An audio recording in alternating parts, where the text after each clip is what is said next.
Wow. Chelsea fans, that was scintillating. I'm so jealous after watching that game. Genuinely. Sitting through that 90 minutes, I was just shaking my head. Genuinely shaking my head because I couldn't believe how good Chelsea looked. They've barely had a break. They've just won the Club World Cup. And the way that they have come back with their new signings is absolutely incredible. We're going to be talking about the game. So if you're a Chelsea fan, please smash that like button. Smash the subscribe if you are new here. I'm going to be covering you guys across the whole season. But my word, that was scintillating stuff. 2-0, doesn't even tell the whole story for me. Chelsea was so much better than the scoreline suggested. And I want to start with the man of the moment, the man of the match, the man of everything, Estevao. And I mean, I'll be honest, I've known a lot about Estevao. I've watched a lot of his games. They used to call him Little Neymar, I think it was. It's deserved. This guy is actually insane. Every single time he got the ball, this guy was looking to dribble and get at his fullback. We don't understand how important that is for a winger, especially in Chelsea's system where the wingers have the ball so much. That ability to go again, that ability to keep on dribbling, keep on driving. It is so crucial. And Estevão, every time he picked the ball up, he was looking and making things happen. Genuinely, there was that moment he took it past the player, put it into the box. Cucurella should have scored. There was the other moment where he picked up the ball, Delap was in the box, he takes a shot. He was taking responsibility on. I think him and Palmer in that first half, they linked up so well. They genuinely look like they're going to make such a good partnership in there. The synergy, the energy, the way they lifted the crowd together on the ball. Honestly, Chelsea fans, it's going to be really exciting. Even as an Arsenal fan here, I'm excited to see it happen. I'm excited to see Estevão picking up the ball. I'm excited to see Palmer feeding him. And it wasn't just Estevão who was so good. It was a nice finish from him. There were some nice moments from him on the ball as well. That's great. We know all about Estevão's quality, and it was just about seeing it translate to Chelsea Football Club, where the wingers are really important in the system.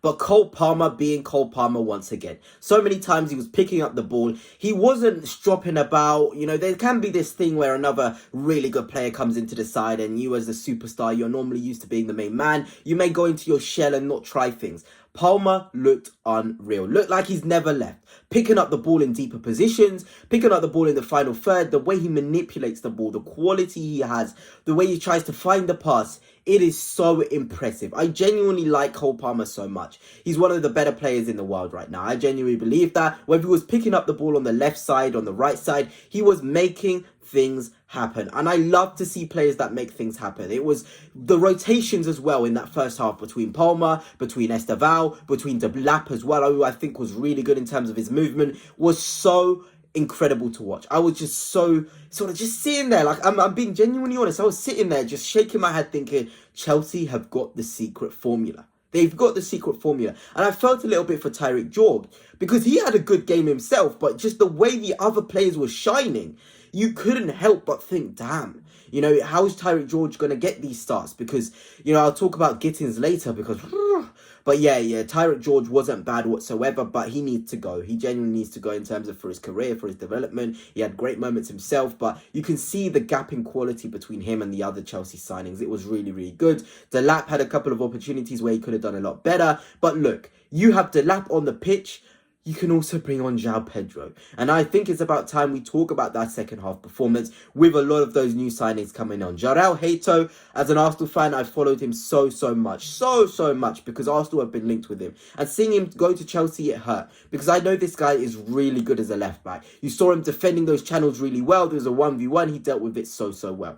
There was some moments where he was picking up in the midfield, driving the ball. Very impressive. The energy, the speed. This guy's deceptively quick. He started the move by winning the tackle, and he was in the box within seconds, he was there.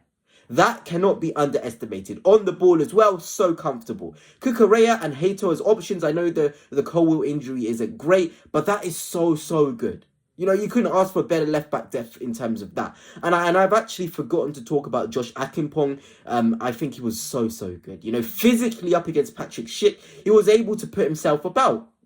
That's all you can ask for from a young defender coming in. There's going to be a little pressure on you with the injuries that are there. But Josh Akinpong, he had that one moment where he was like, he lost that ball. It was a schoolboy error. But apart from that, clean play from him across that 90 minutes or when he was subbed off. A really clean performance, and one Chelsea fans have got to be excited about. I think Josh Akínpong at 18 years old is going to be one of the best defenders in terms of he can play left back, he can play right back, he can play centre half, he can be middle of the centre half, being responsible for the build up. He was fine.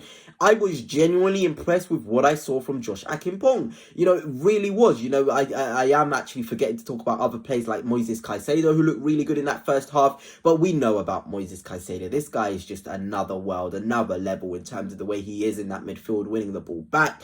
You know, there was other really nice performances. Gusto looked pretty steady, linking up with Palmer and Estevao. It can be hard to sort of show your quality. Correa was picking up in nice positions, but yeah, Jorel Hato was a top performance from him. But I've got to go and talk about Estevão. I'm even pronouncing his name wrong, because my word, I thought it was Caicedo. I genuinely thought Caicedo was still on the pitch with this lad. And it's not me just profiling him. It was just the way he was winning that ball. The way he was cleaning the tackle. The way he was cleaning the duel. On the ball as well. The line-breaking passes he was pulling off. Very, very impressive. Genuinely very impressive.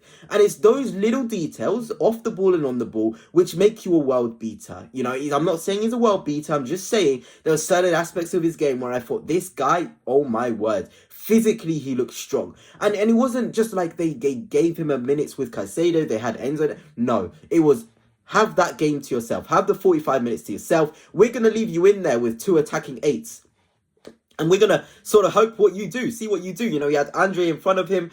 But again, you know, even Andre was pretty good today. But the way Estevão was on the ball and off the ball, it was something Chelsea fans can be proud of, for sure. Absolutely, for sure. I was really impressed with how he was in that midfield. And there's been talk, is he ready to be in the first team squad? That performance, I know it's a friendly. I'm not going to go overboard. But it was genuinely very impressive. And we can talk about Jamie Bino Gittens and, of course, Neto coming on, showing a lot of energy. Jamie Bino Gittens, I've said it many times on this channel, and I won't be mistaken if you're a Chelsea fan and you haven't come across me before. But Jamie Bino Gittens is going to be at the table with Vinicius Jr. I genuinely believe he's a winger who can be in those debates. Look at how he was creating separation 1v1, going on the outside, on the inside. Electric. You know, I said this before. Chelsea's a system where the wingers are going to get a lot of the ball. And Jamie Bino Gittens was receiving the ball a lot. And he looked so comfortable. He looked electric. He looked really good. Left foot, right foot. Linking up with Jorel Hato, who was just running in around him. It was something where I was like, these lightning bolts of Chelsea players coming onto the pitch. And I just can't help but think about, you know, Xavi Simons potentially coming in. Garnacho as well, who I think is a decent player coming in. Wow. Genuinely well. And then you've got players like Genesis coming onto the pitch on the right hand side, and the way he dribbled to create the opportunity for João Pedro to score, who again is a phenomenal player. The number 9 starting, I think, for him. It's such a shame for Delap because I think he had a top performance, but the way João Pedro is just so assertive, it is certainly impressive. And you know, I'm almost sitting here thinking, have I missed anybody? I don't think I really have. Tosin looked good. I'm looking at the other players that started the game. Jorgensen in defence and in goalkeeper, was looking very strong as well on the ball. Reece James, the quality he showed, the roar he got when he came on the pitch was beautiful. Chelsea Football Club looking dangerous for next season.